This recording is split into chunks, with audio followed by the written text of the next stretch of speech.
کراچی اور پاکستان کے دیگر علاقوں میں پولیو مہمات کے دوران سیکورٹی فورسز اور پولیو ورکرز پر حملے ایک سنگین مسئلہ رہے ہیں۔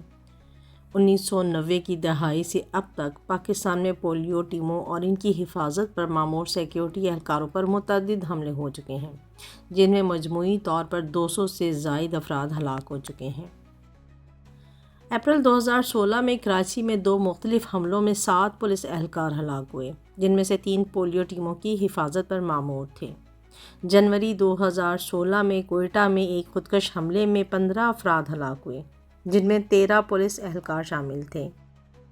ستمبر 2024 میں خیبر پختونخوا کے ضلع باجوڑ میں ایک پولیس اہلکار کو گولی مار کر ہلاک کیا گیا، جو پولیو ٹیم کی حفاظت پر مامور تھا۔ مئی 2025 میں بلوچستان کے ضلع نوشکی میں پولیو ٹیم کی حفاظت پر مامور پولیس اہلکار عبدالوحید کو گولی مار کر ہلاک کر دیا گیا۔ یہ حملے نہ صرف پولیو کے خاتمے کی کوششوں کو متاثر کرتے ہیں بلکہ سیکورٹی اہلکاروں اور پولیو ورکرز کی جانوں کو بھی خطرے میں ڈالتے ہیں۔ حکومت کو چاہیے کہ وہ ان حملوں کی روک تھام کے لیے مؤثر اقدامات کرے اور عوام میں پولیو ویکسین کے بارے میں پھیلائی جانے والی غلط فہمیوں کا ازالہ کرے۔